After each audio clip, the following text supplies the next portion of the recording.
Welcome to Helpful Hints for Chapter 8 for 1033 Labs project. A couple of formulas to start with. First of all, you're going to need the vertex in this project. And when we talk about vertex, we're going to start off with x is equal to negative b over 2a. And that's going to give you the x value of the vertex, but often we're going to need the y value of the vertex also. So when you see something like this means that this is the x and the y is just the f of x, or f of the number that you just got when you found x.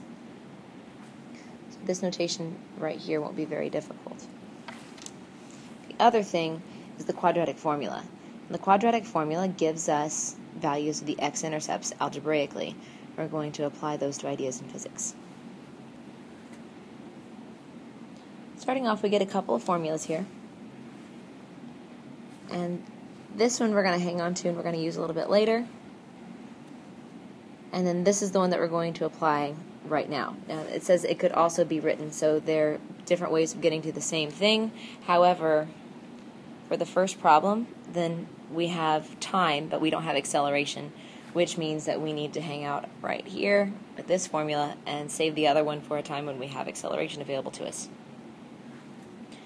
Homer states that his rocket fell for 14 seconds and estimates that the rocket's altitude was 3,000 feet. So right here when it's talking about 3,000 feet, remember that's just merely an estimate. And what you're going to do is you're going to take the 14 seconds and you're going to apply it to the formula that we just talked about, and you're going to find the actual distance. You're going to find something that's better than his 3,000 estimation. Next, let's look at another one of his rocket launches. It was launched from ground level with initial velocity of 208 feet per second. And its distance in feet from the ground after t seconds is given by this. Now, they don't really have to give you a formula like this. This is not really necessary for them to give you this. And here's why. Because this quadratic term right here always comes from gravity. It's negative 1/2 of gravity, and when we're talking about in feet, then that means 32. So it's negative 1/2 of 32, and as long as we're talking about the planet Earth and all of those sorts of things, then negative 1/2 of 32 will be 16. So we don't have to worry about that one so much. It's just as long as we're talking about feet, you're going to get that negative 16. The other thing is it tells us about the initial velocity. The initial velocity is the linear term. In other words, the number for the initial velocity is the one that goes next to the t. It's the coefficient of t. The last thing they said was that it's launched from the ground right here. So that would be the last thing that we would need, because a quadratic typically has 3 terms.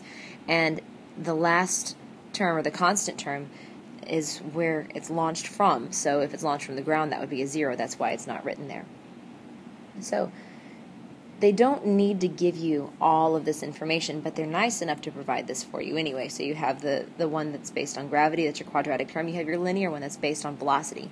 And velocity is just speed with a direction. In your homework, you're going to be talking about when you throw something downward, and where you have a building, you're going to be throwing something downward, and then you would have negative velocity. Or right now, then Homer is going to be launching a rocket, and he's going to be throwing it upward, and when he does that, then he's going to have a positive velocity. That's why we have a plus 208. Later on, they're going to drop something without throwing it up or throwing it down, so it's going to be motionless. So we'll have an initial velocity of 0. Now, let's talk about what we need here. So we need the max altitude. It's given to us right here. So if I draw a little sketch of what's going on, this is not necessarily going to be a sketch of exactly its path, but just its height versus time. So if we want the max altitude, where would the max altitude be? It would be right here. Now we have a fun math word for this, and this would be a vertex in math. But when we talk about physics and we talk about trajectories, we have an x, y, and the max height is going to be your y value. So we need to find the vertex, but we need to find the vertex in order to extract the y value out of it. Now first, before you find the y value so that you can identify your max height, then that means you need to find the x value. So you're going to have to use that negative b over 2a first, and then you're going to plug that answer in and find your y. So you'll get an idea of this one I say x and y, but we know better. We really know it's t for seconds. And then this one is going to be our s, which is really our altitude, max altitude in this case. So we say x and y a lot in algebra, but this is really going to be a ts instead of an xy. But all the same principles still apply. So now that that's out of the way, what you're going to do is you're going to be able to identify at the very end that you have so many seconds, which is the first thing you'll find in your vertex. After so many seconds, it'll reach its max altitude of, and then the number of feet. The next thing right here talks about when you're going to use your different formulas. So we have this h of t, and it talks about meters. That is different than when we have an h of t and we talk about feet.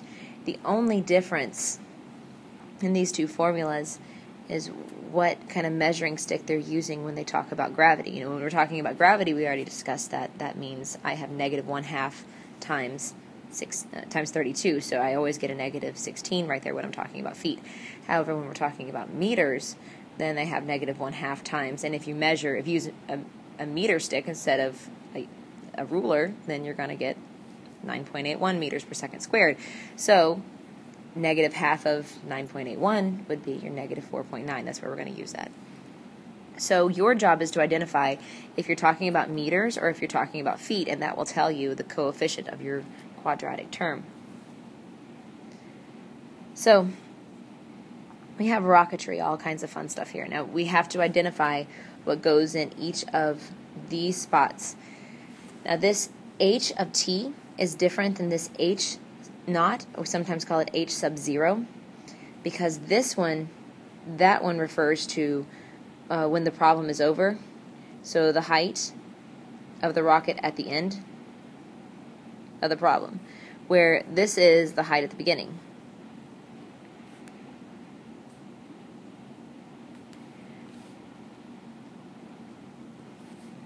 So that's the difference in those two. One other thing is that this initial velocity is 0 because they did not toss it upward and they did not throw it downward. They just let it go, which means that it's motionless, or its coefficient would be 0 of that linear term. So you need to plug in things for h of t. H of t you're going to find right here is equal to negative 4.9 t squared. That's because we're talking about meters. And then plus 0t plus, and then at the beginning of the problem, you're that high in the air, plus 1430. And then put a big fat 0 in for that. You're going to solve for t. And this will be a little bit easier than some of the other problems because you don't have a middle term to worry about, so your algebra gets a little bit simpler. The next one, you have the same kind of problem, but you have your h of t is equal to, now since we're talking about feet, then we're going to use negative 16t squared plus some sort of initial velocity, t, plus some sort of initial height. So if we're looking for your initial height, if we're looking for your end height is where the problem is over. He caught it 5 feet in the air. This one, we knew. This initial velocity, he's going to toss it that fast. And then this is the one where the problem begins. When he first threw that rocket up in the air, it was that high. Now, let's draw a picture of what's going on. Again, I'm going to draw a picture of just time versus height, where my x, or my horizontal axis, is going to represent that time. Now, I'm not starting at the origin this time down here. I'm starting up here because he tossed it 6 feet in the air. So right here, I have 6 feet high.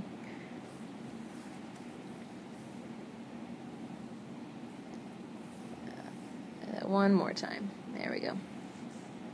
But he didn't let it hit the ground like the other problems. And the other problems, they let them hit the ground.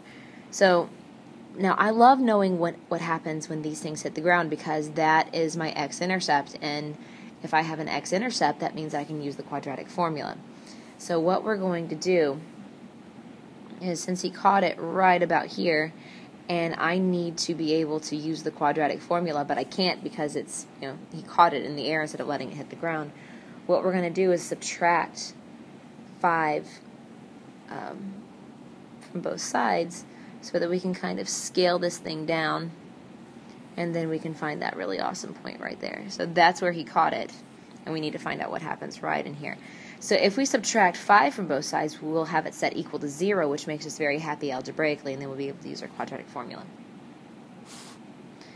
The next one is very, very similar. The only difference is that he threw it faster. So since he threw it at 50 feet per second, that means you're going to change your v sub 0. And when you do, then you're going to identify what happened differently. How long did it take it to reach his hands when he caught it at 5 feet in the air? And how does the initial velocity affect how much time it spends in the air? Let's see. All right, here we have another model rocket competition. Now we're going to get to use this formula again. This one right there. We get that one back. And we have a couple things we need to use. We have acceleration, and we have time. Plug those into your formula. Find S, that's the one we're looking for, by using substitutions for A and T. We're also going to use some substitutions for A and T down here. Remember that in the last one we found S, which is the altitude, but the A that's down here, this A, is not altitude, it's still acceleration, so we're still going to use that 8.2. So we're still going to use that and that.